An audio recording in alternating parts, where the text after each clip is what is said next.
Hello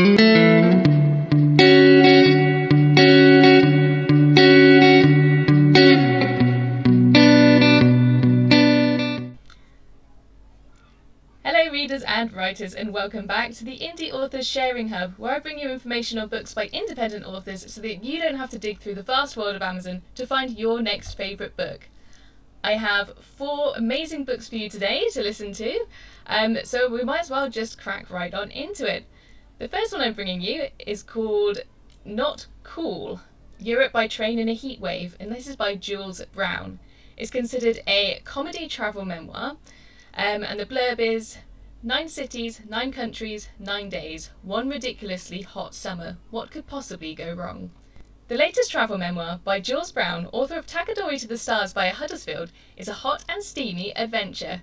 No, not that kind. By rail across Europe, taking in Berlin, Prague, Vienna, Bratislava, Ljubljana, Zagreb, Liechtenstein, Zurich and Milan. From the Berlin Wall to the Bernina Express and dodging drunks to a disastrous laundry day, Jules has his work cut out as the temperature inches ever higher. Here are the first few lines. In the European-wide summer heatwave of July 2019, while sensible people stayed indoors, put their heads in the fridge and watched endless reruns of Frozen, I spent 9 days on trains across Europe, visiting 9 cities in 9 countries. Why? Good question. It started off as most of my ideas do, with a spark of inspiration fueled by a glass of red wine. Another glass made me think it was really quite a good plan, and by the 3rd glass I had a full itinerary worked up. If I'd only checked the advanced weather forecast, I would have seen that Europe in general, and Central Europe in particular, was just about to be engulfed in the mother of all heat waves. Relentless travel across Europe, jumping from one tin can on rails to another, was going to be decidedly not cool. But I lived in England, where a heatwave is what we call it when you have to take your sweater off in July, so it honestly never occurred to me that it would be so hot.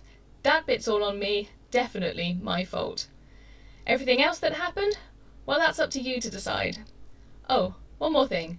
I made this trip before the full force of Brexit and the ravages of COVID, and depending on how far in the future you're reading this, while the planet still had its own ice caps and water supply. So if any of it reads oddly, like why hasn't he got a mask on, how come they let him into Germany, what's oxygen, that sort of thing, that's why. Just roll with me as I ride the rails. Like all the best stories, you have to suspend your disbelief. Jules has had a lot of praise for his writing, such as Jules' travel writing is funny, inspiring, quirky and always engaging, and that's from the founder of Rough Guides and publisher of Driving Over Lemons, Mark Ellingham. He's also been described as a very funny travel writer. I highly recommend this journey. That's from Edie Geraldine, travel writer and author of Getting Naked for Money. You can get this ebook for £2.99, or the paperback for £7.99, and they're also available in other countries as well. So thank you very much, Jules, for your submission. It sounds absolutely fascinating. The second book we have today is The Lincoln Moon by Michael Price Nelson. Now this one you can get the Kindle edition for £5.22, or you can get the paperback for £7.92. A 19-year-old Illinois farm boy is accused of murder and defended by Abraham Lincoln. Through the eyes of the defendant's 9-year-old brother, this is more than a courtroom drama. It's a story of family, friendship, faith, and acts of conscience in troubling times, based on real characters and events. Finding a moment in a great man's younger life that captures his greatness and brilliance long before he becomes a great man, and then turning that moment into a compelling and moving story is exactly what Michael Price Nelson has done in his debut novel, The Lincoln Moon. And that's by J. Doolin Jones, screenwriter, playwright. I'm going to give you the prologue for this one as well. There probably isn't a family in the world without a story to tell. Often, we keep our stories to ourselves, recounting them only at family gatherings, passing them along like our own personal folklore from generation to generation. After all, who among us doesn't like to hear about the time Uncle Nate was bushwhacked by outlaws, or how Grandma met Grandpa at the county fair, or of Aunt Pamela's notorious adventures on the vaudeville stage? Other family stories, the more significant ones, are those that make a difference not only in our own lives, but in the lives of others. These are the ones that we share with outsiders, a wider circle of friends, and even the public. Stories, after all, help define us, which is why we tell them in the first place, I suppose. My family story is about the murder of James Preston Metzger. and his accused murderer, William Duff Armstrong, who was my brother. Duff was the only suspect in the crime, and to most folks at the time that was enough to hang him. But my ma and pa knew he was innocent, and proving that in court became a matter of life and death for our family. In the years since, the case has become famous, largely because our defence attorney was Abraham Lincoln, in the years when he was still practising law. It was during Duff's trial in 1858 that Mr. Lincoln established a legal precedent which forever changed the rule of law. Mr. Lincoln adored my mother and father. He knew them fresh out of Kentucky when he was just 19 years old and was newly arrived in the tiny frontier settlement of New Salem, Illinois. He was without a home when they took him in, but they made him part of their family, and he grew to love them like his kin. 30 years later, when they needed him most, he literally rode to their rescue.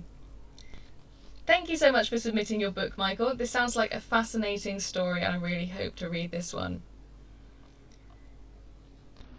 On to book 3, An Angel Came for You, by David J. Howell. Now, you can get this on Kindle Unlimited for absolutely free. There's also a free audiobook with your Audible trial, if you have one, and the paperback is $7.99. If you don't have Kindle Unlimited, you can still buy it for £1.99. At the age of 26, Sarah only ever wanted the best life for her 3-year-old son Tommy, and after living 4.5 years of hell with Charlie, Tommy's father, a controlling, abusive and very violent man, she manages to escape his grip.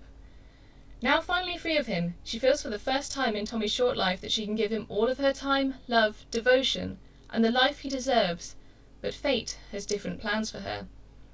Somehow she wakes up 5 years in her past, finding herself back with her first love John, and living back at home with her mum 2 years before Tommy's birth. Struggling to come to terms with life without Tommy, and the guilt she feels for failing him, Sarah needs to figure out why she is trapped in her own past. With nobody to turn to, and with only her faith in her guardian angel to help her, she has to make the most impossible decision.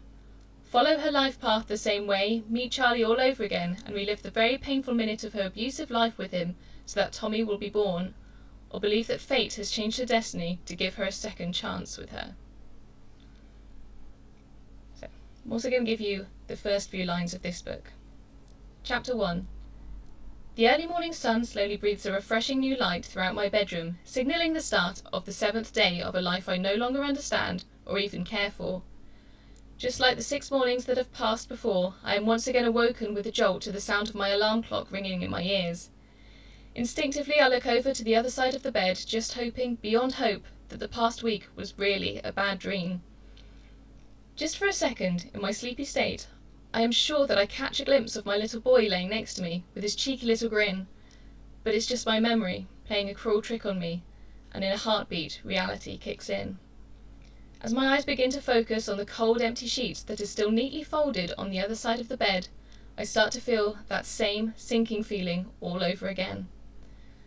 Another day without Tommy, another day where I will once again spend my every waking minute contemplating just how little meaning my life has without him. I really don't see how my life will ever move forward. Why has this happened to me? I'm struggling to understand how it is even humanly possible for me to find myself 5 years back in my past. After finally escaping the worst 4.5 years of my life living with Charlie, and knowing that part of my life is finally over, I should be starting my new life with my little boy. But without him, I can no longer function. For the past year, I have religiously prayed every night to my dad for a way out of my abusive life with Charlie. I would remember back to the hopes and dreams Dad had for me. He wanted me to live a happy and fulfilled life. Through my prayers, how I begged him for forgiveness for not living up to his expectations. For years, I have desperately prayed to my angel to take me back to a happier time, a time before I met Charlie. I now know you should be very careful what you wish for, because I have to spend the rest of my life bitterly regretting that wish. I haven't ventured out of my bedroom since the day I lost Tommy. Day after day, I just lay on my bed, the very place that Tommy spent his last night with me, before vanishing from my life. Thank you for submitting that, David. That sounds really moving and completely compelling, and best of luck with sales because that sounds amazing. For my final book that I'm going to show you today, it's a kids book and it's called Mass Tester 2000 by Michelle Oheeley. Now the Kindle edition is free if you've got Kindle Unlimited, or if you do want to buy it and don't have Kindle Unlimited, it is only 77p, which is an absolute bargain. So this book is designed to help kids wear their face mask, which is so important during this time. How do you know if your mask works? Obviously, you need the Mask Tester 2020. This ebook will encourage young children to wear their masks in a light-hearted and engaging way. Make sure you read all the way to the end of the book, as an activity awaits. This is a picture book for children aged 2 to 6, though the feedback so far has been that older children do enjoy it as well. The book does encourage children to wear their masks, which can be very contentious for some people. Mask Tester 2020 turns the mask into a fun prop for use with the book. Children who want to join the Mask Tester Challenge are encouraged, with parental approval, to submit their own Mask Tester designs, which is posted on the author's Facebook author page. So please do look out for that, because that sounds brilliant.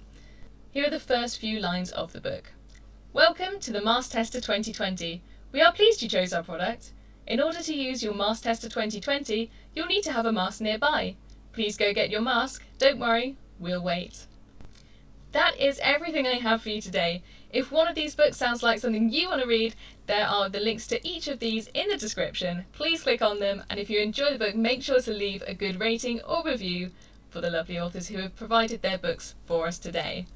If you would like your book to be featured on the channel, please follow the Contact Me link in the description below and submit your book. All the information is on that page that you need to submit in your message. This is completely free to do. All that I ask is that you share these videos once they're released. Thank you to everyone who submitted their books to this week's episode, and thank you to you viewers for watching. See you again soon. Happy reading.